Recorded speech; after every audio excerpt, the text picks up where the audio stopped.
Hello viewers, আসসালামু আলাইকুম। আল্লাহর অশেষ রহমতে আলহামদুলিল্লাহ সবাই ভালো আছেন। যেখান থেকে ভিডিওটা দেখছেন অবশ্যই সম্পূর্ণ ভিডিও জুড়ে থাকবেন ইনশাআল্লাহ।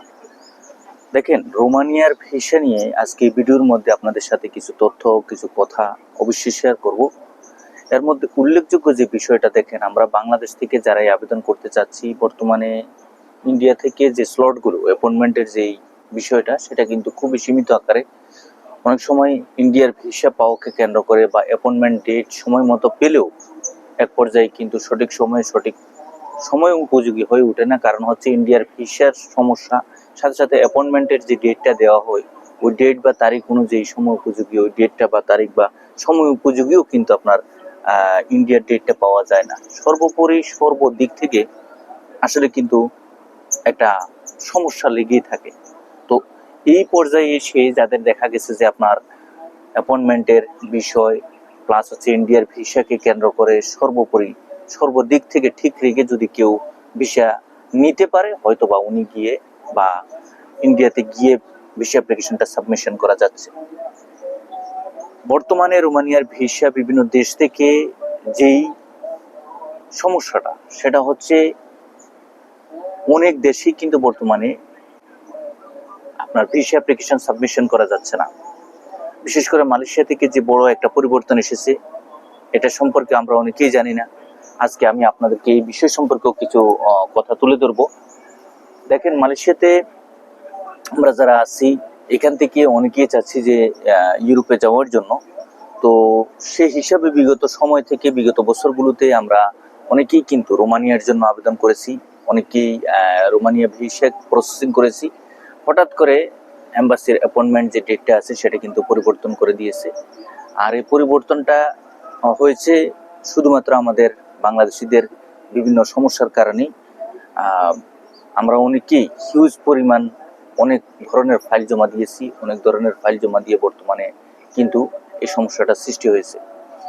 তো ফাইল জমা দেওয়ার পিছনে যে সমস্যাটা, সেটা হচ্ছে আমরা প্রতিনিয়ত প্রতি মাসে যে পরিমাণে অ্যাপ্লিক্যান্টের হার বাড়ছে, এটা এম্বাসির তরফ থেকে সামাল দেওয়া মানে সহজভাবে কিন্তু হয়ে ওঠে নাই। বিদায় কিন্তু তারা এই ধরনের একটি সিদ্ধান্ত নিয়েছে। বর্তমানে আমরা যারা মালয়েশিয়াতে আছি, আমরা যদি রোমানিয়ার ভিসা প্রসেসিং করতে চাই তাহলে কিন্তু আমাদেরকে ভিয়েতনামে যেতে হবে। ভিয়েতনামে গিয়ে ভিসা অ্যাপ্লিকেশনটা সাবমিশন করতে হবে। আর ভিয়েতনামে গিয়ে ভিসা অ্যাপ্লিকেশনটা সাবমিশন করা চারটিখানি কথা না, কারণ যারা মালয়েশিয়াতে আছে তারাই জানে। আর বাংলাদেশ থেকেও আমরা ভিয়েতনামের বাংলাদেশিদের ক্ষেত্রে ভিয়েতনামে ভিসা পাওয়াটা এটাও কিন্তু একটা বড় একটা সমস্যা।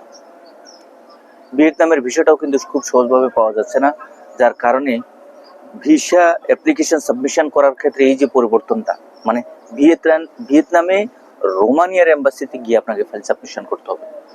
আর এই যে বড় পরিবর্তনটা, এই পরিবর্তনটার কারণেই কিন্তু আসলে বর্তমানে অনেকেই চিন্তিত, অনেকেই দুশ্চিন্তার মাঝে আছেন। কারণ হচ্ছে অনেকেরই পারমিট চলে এসছে, অনেকেরই পারমিটের মেয়াদ শেষ হয়ে যাচ্ছে, অনেকের যে সাপোর্টিং ডকুমেন্টসগুলো সেগুলোর মেয়াদ শেষ হয়ে যাচ্ছে।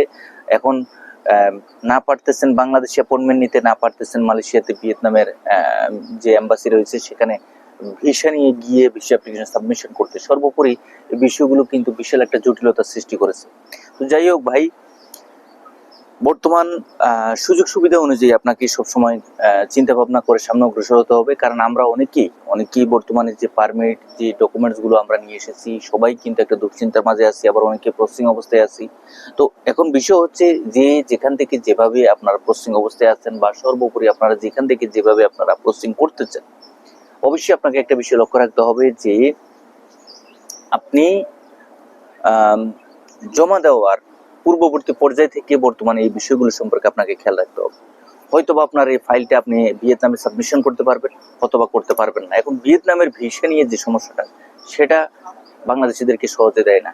আর এই জন্য পূর্ববর্তী পর্যায় থেকে আপনি যেখান থেকে, যে দেশ থেকে, যে স্থান থেকে আপনি আবেদন করবেন, সেই স্থানে কি পরিবর্তন এসেছে, কি ধরনের আপডেট এসেছে, সেই পরিবর্তন বা আপডেট অনুসারে আপনাকে সামনে অগ্রসর হতে হবে। সৌদি আরব থেকেও ভিসা প্রসেসিং করতে হলে আপনাকে কুয়েতে গিয়ে আবেদন করতে হবে।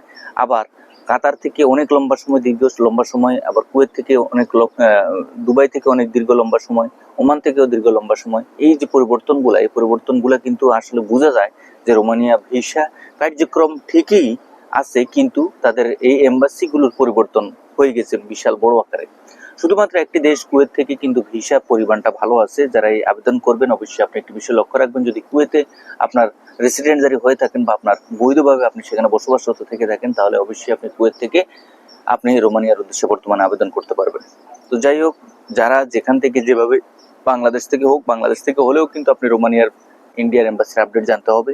বিশেষ করে ইন্ডিয়ার এম্বাসির আপডেট, এম্বাসির অ্যাপয়েন্টমেন্ট ডেট এবং এম্বাসির অ্যাপয়েন্টমেন্ট ডেট নেওয়ার জন্য ইন্ডিয়াতে গিয়ে যে ইন্ডিয়ার ভিসা, সেটা সঠিকভাবে সঠিক সময় সম্পূর্ণ সবকিছু ঠিক রেখে আপনার সামনে অগ্রসর হবে। সবাই ভালো থাকবেন, সুস্থ থাকবেন। আগামীতে নতুন কোনো আপডেট নিয়ে খুব শীঘ্রই আপনাদের সামনে উপস্থিত হবো। আল্লাহ হাফেজ।